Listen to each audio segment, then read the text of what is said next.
लोगों को इसी देश में गुलामों से भी बदतर जीवन जीने के लिए मजबूर कर दिया।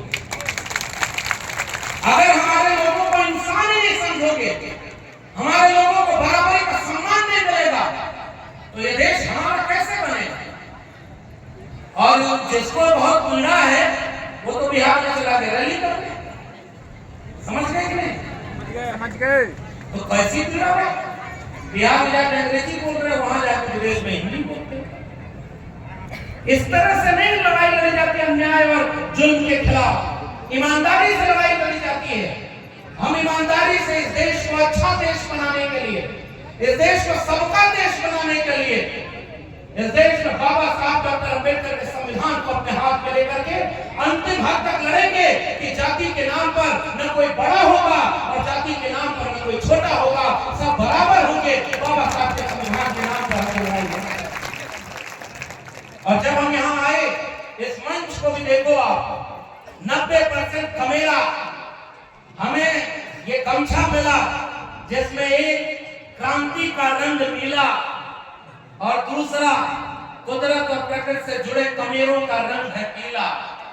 और इस मंच पर भी हमारे एक तरफ अगर दलित दस्तक के शानदार पत्रकार और बहुत देश में दुनिया में अपना नाम कमाने वाले, बहुत संजीदा तरीके से मिशन और आंदोलन के विचार को आगे ले जाने वाले हमारे भाई अशोक दास बैठे हैं, तो दूसरी तरफ ओबीसी महासभा के हमारे भाई महेंद्र सिंह लोधी भी बैठे हैं।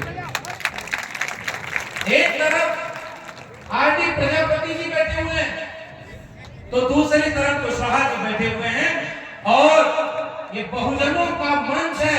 एक तरफ छतरपुर के पूर्व प्रशासनिक अधिकारी बाथम जी बैठे हुए हैं, तो हमारी तमाम महिला क्रांतिकारी साथी बीच मंच पर बैठी हुई हैं। यही 90% का गुलदस्ता है जो हम सबको मिलाकर एक बनाना है। इसके लिए शानदार कार्यक्रम आयोजित हुआ। एक जमाने में इसी इलाके में माननीय कांशीराम 85% की लड़ाई लड़ने के साथ बाबा साहब के विचारों का भारत बनाने के लिए इसी पूरे उत्तर भारत में गांव-गांव घुमा करते थे, साइकिल लेकर के चला करते थे। और इसी मंच पर भी यहाँ आए हुए थे, अभी हमारे आयोजकों ने बताया। ये सुनकर कैसा लगता है कि ये जिम्मेदारी कितनी बढ़ जाती है। जिस मिट्टी को हमारे पुरखों ने अपनी कुर्बानी से सींचा, हमारी पीढ़ी के नौजवानों याद रखना, केवल नारा लगाना और केवल भीड़ का हिस्सा बनना नहीं है। जो कारवा हमारे पुरखों ने अपनी कुर्बानी से यहाँ तक पहुँचाया है, उसे आगे ले जाना हमारी जिम्मेदारी है। इसका संकल्प लेने के लिए यहाँ पर इकट्ठा हुआ। बाबा साहब डॉक्टर अंबेडकर ने बहुत पहले कहा कि बहुत मुश्किल से ये कारवा यहाँ तक लाया, इसे आगे ले जाना, और आगे न ले जा पाओ तो वही छोड़ देना, पीछे मत जाने देना। छतरपुर के लोगों, जिम्मेदारी से हाथ उठाकर बताओ कि बाबा साहब का कारवां आगे जा रहा है या पीछे जा रहा है? बताओ, जो आगे। ज्यादा लोग आगे वाले हैं क्या? कितने लोग मानते हैं आगे जा रहा है और कितने लोग मानते हैं पीछे जा रहा है?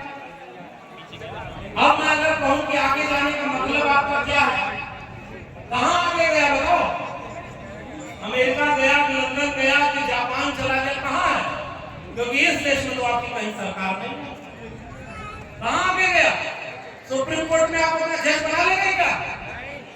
आप इस देश के विश्वविद्यालयों में 90% SC ST OBC के वाइस चांसलर बना लेंगे क्या?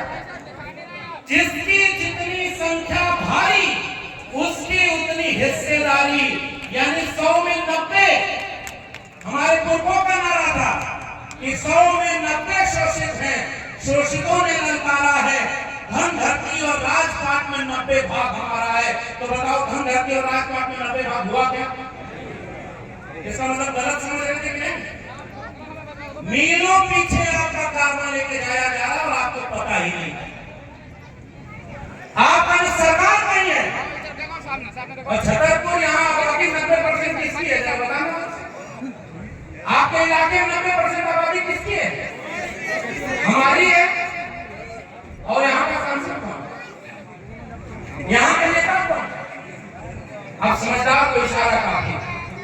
बार बार आगे बढ़ने का मतलब होता है 100 में 90 अगर हमारी जनसंख्या है तो 100 में 90 90 सुप्रीम कोर्ट का जज SC ST OBC होना चाहिए। बताओ है क्या? जोर से बताओ है क्या? अरे 100 में 90 छोड़ो, 100 में 10% जज भी आपका नहीं है। ये कारवां आगे गया कि पीछे गया? आपके देश के विश्वविद्यालयों में 596 कुलपति थे, 6 शेड्यूल कास्ट, 6 शेड्यूल ट्राइब और 36 OBC, 550 कुलपति के 10% आबादी में है। बताओ कारवां आगे गया कि पीछे? इस देश में आज तक 1% लोगों के पास 40% संपत्ति का कब्जा है। 3% संपत्ति पर 50% लोग गुजारा कर रहे हैं। और अगर ऐसा औसत निकाल दो तो आसान भाषा में छतरपुर के लोगों को समझना, 100 रोटी और 100 खाने वाले हैं और 100 रोटी और 100 खाने वालों में 10 रोटी 90 लोग खा रहे हैं और 90 रोटी 10 आदमी खा रहा है। बताओ ये सबका भारत बना क्या? क्या ऐसा ही भारत बनाने का सपना बाबा साहब अम्बेडकर ने देखा था? जोर से बोलो। नहीं। इतना गैर बराबरी वाला भारत बनाने का सपना देखा था? अब ये इसका मतलब कि आज आपके पुरखों का सपना कहां पूरा हो रहा? ज्योतिबा फूले पर फिल्म बनी और फिल्म में दिखाया गया कि सावित्रीबाई फूले और ज्योतिबा फूले जब स्कूल में पढ़ाने जाया करते थे, पत्थर मारा, गोबर मारा, मैला फेंका और 2 साड़ी लेकर के जाना पड़ता था।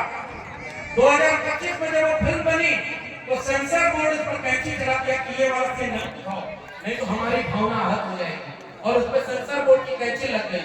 बताओ फिल्म रुक गई कि नहीं? जो फिल्म 11 साल रिलीज होनी थी वो फिल्म